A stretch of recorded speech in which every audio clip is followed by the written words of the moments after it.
अब सईद अफरीदी साहब कह रहे हैं अकॉर्डिंग टू हिम कि रिपोर्ट पहुंच गई है कि इसमें राणा सनाउल्लाह जैसे लोग, क्योंकि मिनिस्ट्री ऑफ इंटीरियर के ऊपर वो हैं, तो जब वो हेड कर रहे हैं तो वही हुए राणा सनाउल्लाह ही, और हम बहुत दिनों से इस खदशे का इजहार कर रहे थे पहले से। तो अब सईद अफरीदी की रिपोर्ट के मुताबिक, उनके क्लेम के मुताबिक, उन्होंने जो ट्विटर के ऊपर अपनी एक राइटिंग पब्लिश की है उसके मुताबिक ये report chief of army staff को मिल गई है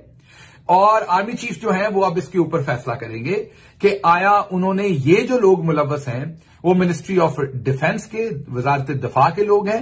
और मिनिस्ट्री ऑफ इंटीरियर। इससे ये लगा कि Khawaja Asif ministry of defence को हेड कर रहे हैं, तो सईद साहब की जो रिपोर्ट है उसके मुताबिक कहीं ना कहीं इंप्लीकेट हो रहे हैं अब उनके क्लेम के मुताबिक ख्वाजा आसिफ साहब और राणा सनाउल्लाह साहब। तो अब इन्वेस्टिगेशन करके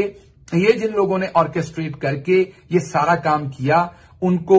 हम भी मुतालबा करते हैं कि इसके ऊपर फौरी एक्शन होना चाहिए। एक अगर ट्रांसपेरेंट जुडिशियल इंक्वायरी हो जाए और फिर उसमें जो भी जिम्मेदार हो, जिस पार्टी से भी जिम्मेदार हो, उसको सजा दें। ट्रांसपेरेंट पब्लिक के सामने ओपन इन्वेस्टिगेशन होनी चाहिए। और इस क्लेम के बाद जो सईद अफरीदी साहब का क्लेम है, इसके बाद तो ये और भी इंपॉर्टेंट बात हो गई कि ये इन्वेस्टिगेशन जरूर होनी चाहिए, क्योंकि मैंने जैसे आपको कहा कि वो ऑफिशियली इसको क्लेम कर रहे हैं। कोई उन्होंने ये जराये के साथ खबर नहीं दी, कोई उन्होंने ये नहीं कहा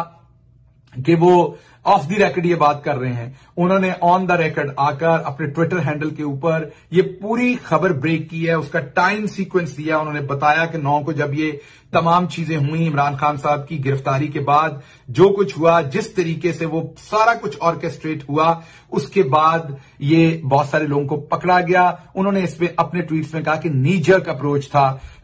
जो रियासत का था उस वक्त, कि फौरी तौर पर नी जर्क होता है कि अचानक जो बगैर बहुत ज्यादा सोचे समझे जो हम रिस्पॉन्स देते हैं, और वो रिस्पॉन्स था कि विजिबली प्रामा फिशाए नजर आ रहा था कि पीटीआई को, क्योंकि इमरान खान साहब को पकड़ा गया तो ये पीटीआई के लोग होंगे। तो बगैर बहुत सारी तहकीक किए जो अमूमी तौर पर नजर आ रहा था, उस हिसाब से पीटीआई के लोगों को पकड़ के और उसमें पनिश करना शुरू किया। अब सईद अफरीदी साहब के